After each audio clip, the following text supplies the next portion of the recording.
زاهد.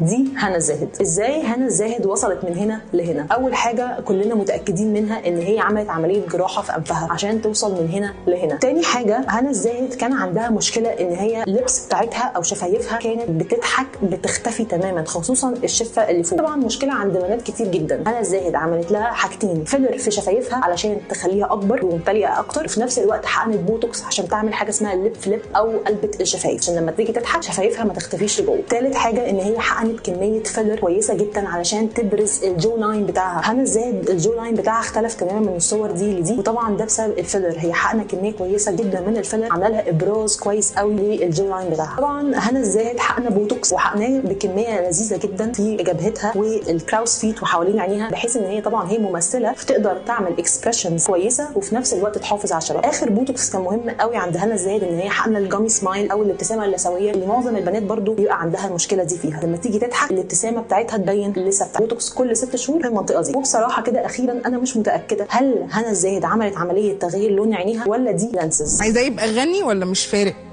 السؤال ده عايزاه يبقى غني طبعا طالما سكتت وقتك. ايه السؤال ده؟ لا مش غني قوي عادي والله، انا ما بتفرقش معايا غني قوي والكلام ده عادي يعني. اكيد مش هحب يعني قوي يعني واحد قوي قوي قوي ايه مش هنكتي ليه يا حبيبتي كده؟ مالك؟ الله هو اكبر. حفظت البيت بخريها. مش عارفه اكمل. حزرجه بزرجه من كل عين زرجه. دي عين امها وقعت في الثلاث ستات ودي بسكوته. ده انا ساكت حرام عشان صعبان عليا. تعالوا يلا نجهز مع بعض فاينل تاتشز هنا الزاهد. احنا كده خلصنا. ايه رايك في السكوتو دي؟ تحس انها مخرجه؟ ده هيتحط في الفيديو ولا مش هيتحط؟ كده احنا خلصنا الميك اب والشعر ولبسنا الجولري وهننزل على الايفنت. ليه؟ مش عارفه ليه؟ بوش عشان ابكي في نص الايفنت كلته ريال نايت بارتي عشان اتس بارتي وكده. بحب كارت الاوضه بس خلاص.